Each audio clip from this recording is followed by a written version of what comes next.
The first time my cat did this, I thought it was cute. Then I learned about the scent glands. Your cat headbutts you. Most people call it affection, and in a sense it is. But that word obscures the mechanism. Here's what's actually happening. Your cat has scent glands on their face. When they press their head against you, those glands release pheromones. Those pheromones transfer to your skin, your clothes, your hair. And that transfer serves a specific function. It marks you as part of their colony. This isn't random. This isn't just being sweet. This is chemical communication with evolutionary roots that go back to how wild cats manage social bonds and territory. Let's start with the scent glands. Cats have several types of scent glands on their face. The three most important for headbutting are temporal glands, perioral glands, and submandibular glands. Temporal glands are located near the temples, between the eyes and the ears. When your cat rubs this area against you, they're using these glands. Perioral glands are around the mouth and lips. When your cat rubs their cheek or chin against you, these glands activate. Submandibular glands are under the jaw. When your cat pushes the underside of their chin against you, they're using these. Each gland produces slightly different pheromones, but all of them serve the same general purpose, scent marking. In wild cats, scent marking serves two functions. First, territory. When a cat rubs against a tree, a rock, or a boundary marker, they're leaving a chemical signature that says, "A cat was here." The scent tells other cats whose territory this is and how recently the owner was present. Second, social bonding. In feral cat colonies, cats who are bonded will rub against each other. This isn't territorial marking. This is colony scent creation. Colony scent is a shared chemical signature. Each cat in the colony has their own scent, but through repeated rubbing and grooming, their individual scents blend. Over time, the cats smell similar enough that the shared scent signals this individual belongs to this group. This is why cats in multi-cat households will often groom each other, sleep in contact, and headbutt each other regularly. They're maintaining the colony scent. When one cat goes to the vet and comes back smelling different, carrying the scent of the clinic, other animals, stress pheromones, the other cats may react with suspicion or aggression. The scent has been disrupted. The returning cat doesn't smell like colony anymore. That's also why, after a vet visit, it's helpful to rub all your cats with the same towel or let them re-exchange scent gradually. You're helping them rebuild the colony signature faster. When your cat headbutts you, they're doing the second thing. They're creating colony scent. But here's the critical distinction. Wild cats don't headbutt humans. Domestic cats do. This is learned behavior that emerged through domestication. Cats who live with humans have adapted the colony bonding behavior they would use with other cats and applied it to you. They're treating you like a member of their social group. And the headbutt is how they reinforce that bond. The behavior develops early. Kittens learn to headbutt from their mothers. Mother cats will headbutt kittens to deposit calming pheromones and to mark them as part of the family group. Kittens who are weaned too early or separated from their mothers before 8 weeks may not develop strong headbutting behavior because they didn't complete that learning window. This is one reason why kittens adopted at 6 weeks sometimes show different bonding patterns than kittens adopted at 10 or 12 weeks. The extra time with the mother reinforces scent-based communication behaviors. Now let's talk about what the pheromones actually do. The pheromones released during headbutting are called F3 and F4 feline facial pheromones. These are different from the pheromones cats release when they're stressed, when they're marking territory aggressively, or when they're in heat. F3 pheromones create a calming effect. When your cat deposits F3 on you, they're marking you as safe and familiar. This is why synthetic F3 pheromones are used in products like Fellaway. The chemical signal tells the cat, this environment is safe. F4 pheromones are social bonding markers. They signal, this individual is part of my group. When your cat headbutts you and deposits F4, they're chemically labeling you as family.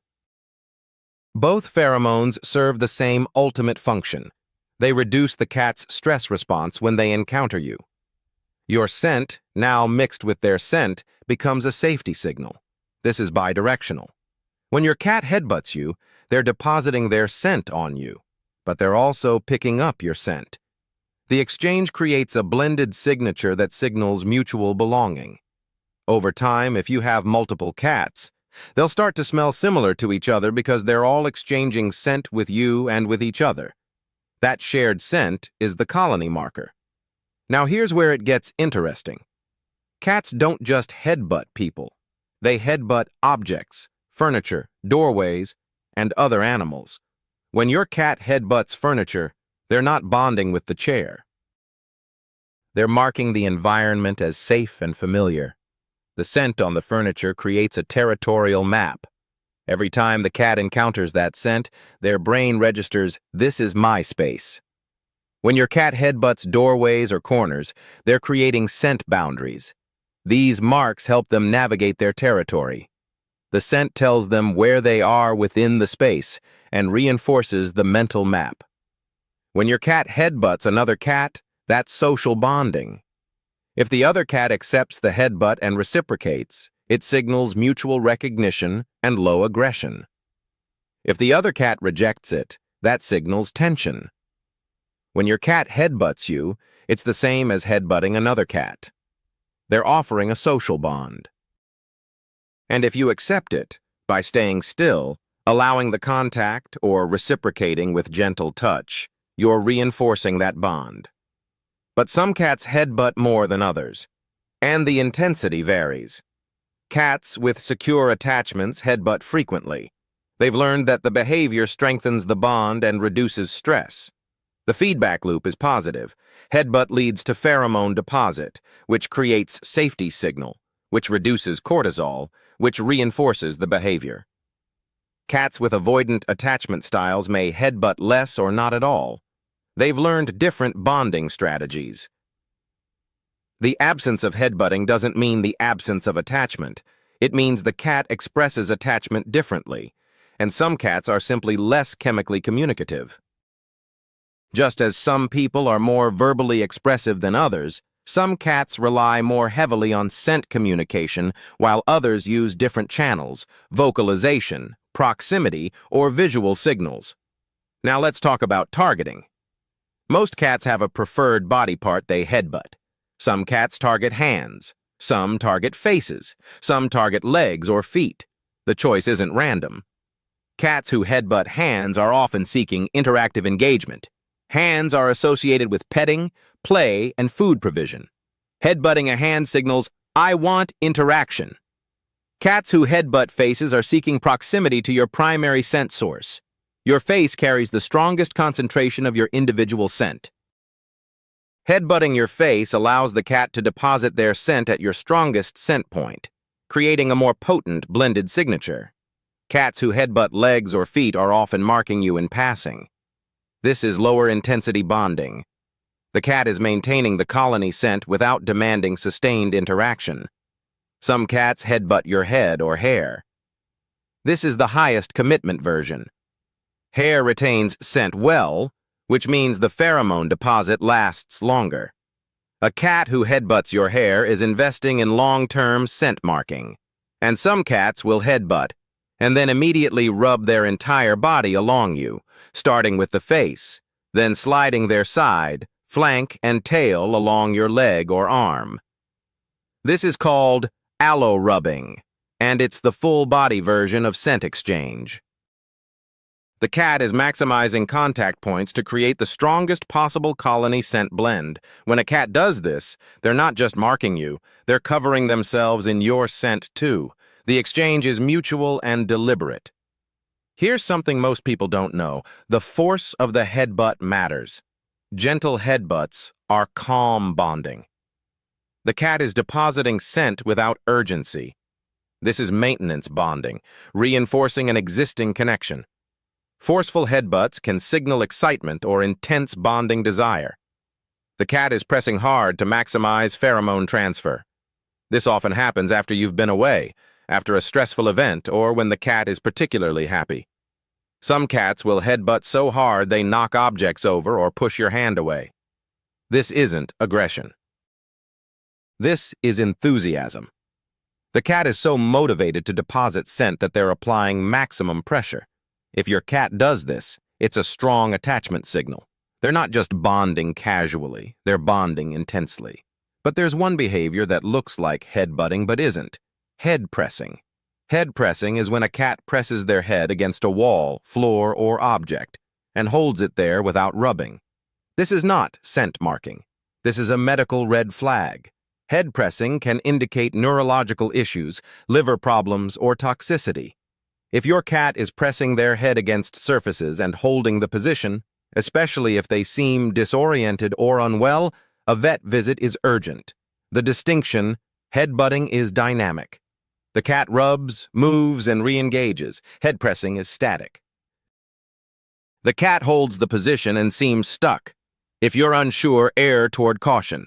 Head pressing is never normal. Now, how should you respond to headbutting? The best response is acceptance. Stay still. Let the cat complete the behavior. Don't pull away or interrupt the rubbing. If the cat headbutts your hand, you can gently stroke their head or cheek in return. This reciprocates the bonding gesture and reinforces the behavior. If the cat headbutts your face, you can press your forehead gently against theirs. This mirrors the behavior and signals mutual bonding. If the cat headbutts furniture or objects, leave those objects where they are. The scent marks are part of their territorial map. Moving or cleaning scent-marked objects disrupts that map and can increase stress.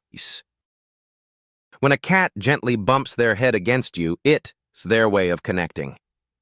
It's best to simply allow it to happen naturally, as this helps maintain a positive interaction over time. Trying to initiate this behavior yourself usually doesn't have much effect. It is something that comes from the cat's own choice, and that is what makes it meaningful. If your cat doesn't do this, it doesn't mean there's no bond. Cats express connection in different ways. Some prefer staying close, making sounds, grooming, or playing. However, if your cat used to do this often and then stopped, it might be worth paying attention to that change.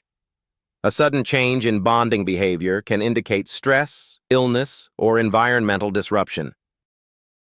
If the cat seems otherwise healthy and happy, the change might be temporary. If the cat shows other signs, reduced appetite, lethargy, hiding, a vet visit is warranted. So here's what we've covered. When your cat headbutts you, they're using temporal, perioral, and submandibular scent glands to deposit F3 and F4 pheromones. These pheromones mark you as part of their colony and create a blended scent signature that signals mutual belonging. The behavior is adapted from wild cat social bonding. Domestic cats apply it to humans as a learned extension of colony scent creation. Cats headbutt different targets for different reasons: hands for interaction, faces for strong bonding, legs for maintenance, objects for territorial mapping. The best response is acceptance. Let the cat complete the behavior. Reciprocate gently if appropriate. Don't reject or force it. If headbutting stops suddenly, monitor for other changes. If the cat never headbutted, that's normal. They bond differently. Your cat isn't just being affectionate. They're performing a chemical ritual that marks you as family. That's not sentiment. That's biology. If this changed how you see your cat's headbutts, hit the like button. And subscribe. We're breaking down cat behavior through neuroscience every week. And here's a question for you. Does your cat headbutt you?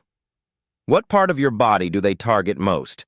Your hand, face, legs, or something else? Drop a comment. I'm curious about the patterns.